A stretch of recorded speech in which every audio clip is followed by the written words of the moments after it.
So Senator Lindsey Graham is being remembered by friends and even political opponents for his commitment to public service and his ability to work across the aisle.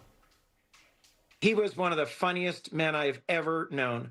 In a tense diplomatic situation with a challenging meeting, he could break the ice. He could make everybody crack up. So Lindsey, my prayer breakfast at 8 a.m. He's like, Tim, if Jesus comes before 10 a.m., I ain't going. And, of course, the first person in the room, Lindsey Graham. He is somebody that I'm really going to miss in terms of my ability to find battleground with him and fight over the things that mattered, but also still find that common ground.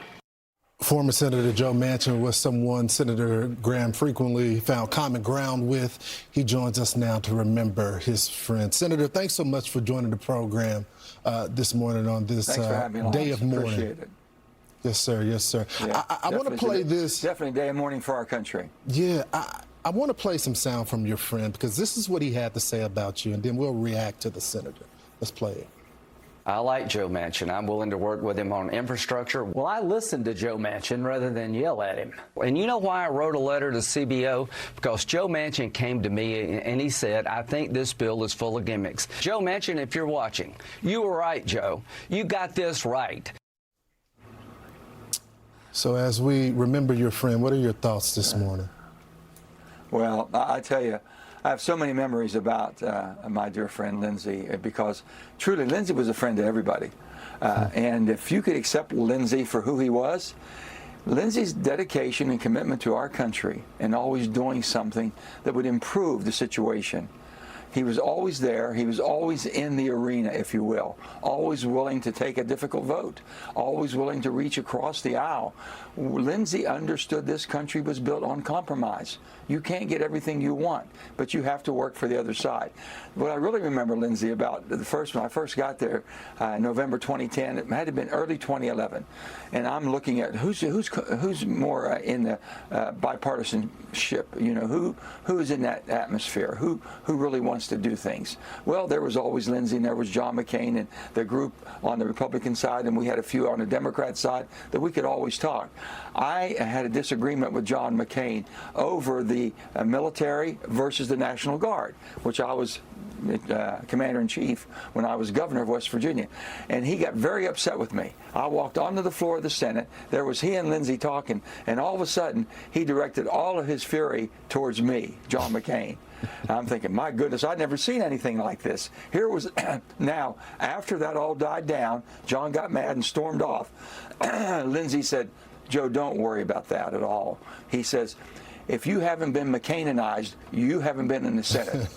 He said, John goes off. He said, but John will forget. John, he'll work with you. He said, give it a little bit of time, give it 4 or 5 days, maybe a week, and everything will be fine. And guess what? Within 1 week, John was my dearest friend, John McCain, because of Lindsey telling me how to handle the situation.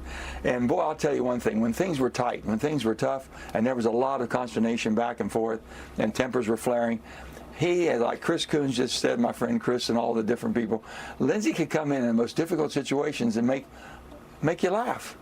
He kept the levity in the Senate. That's what the Senate's going to miss. There's nobody like Lindsey Graham. And Lindsey was truly a national political figure because he understood his role. People says, well, how come he variated? At one time he was upset with President Trump. Now he loves President Trump. He understood to get things done, you had to work with people. And he said, Joe, don't worry, the president will forget that, whatever he said, if he was mad at you. Same as John McCain. And I'm thinking, well, that's a good approach to take. And Lindsey was probably the best person to analyze 99 other senators and find out who really wanted to get things done and who was making a political statement. So, Senator, and I miss him dearly. I got to ask you, one of the things Senator Graham is known for was his speech during the Brett Kavanaugh hearing.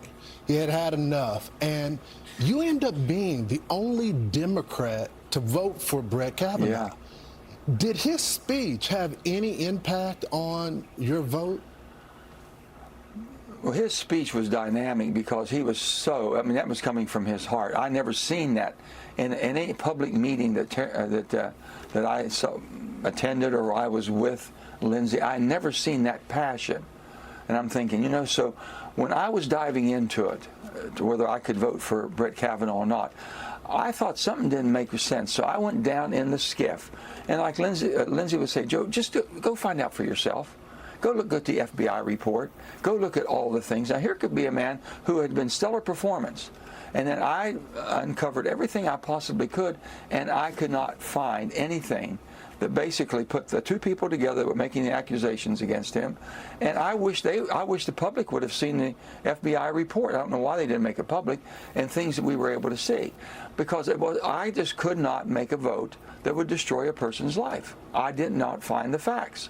I think Lindsey appreciated that because he knew I dove deep into it to find out, is there something I'm missing? Because his performance was not stellar.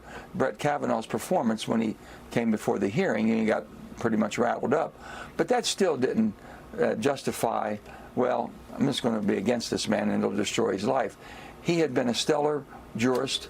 He's been on the D.C. court. He just, people he worked with, everything looked good. And I said, Lindsey, I can't find a reason to vote against him other than being political. And he says, Joe, I appreciate that. I really do. And I said, that's where I'm at, buddy. Wow. What a beautiful story that you brought our audience into. Senator, we're mourning with you. Gone way too soon. I know you had more work to do, but I hope you'll come back to tell more of those stories as we remember the late Senator Graham. Yes, sir. There's so many. There are so many. And I just want the people of South Carolina to know how fortunate they were to have a person to represent that wonderful state of South Carolina. And we call Myrtle Beach. That's the West Virginia Riviera, because everybody from West Virginia goes to Myrtle Beach. But South Carolina, Lawrence, South Carolina is special. Truly, Lindsey Graham made it more special. And my heart goes out to him and his family, his dedication to the country, to his family, to his friends.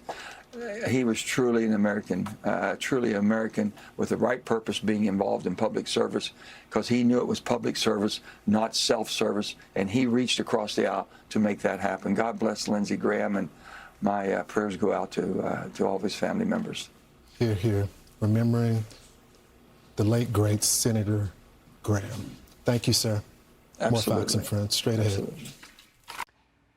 Be sure to like and subscribe for all the Fox News latest on YouTube, and catch full shows streaming now on Fox One.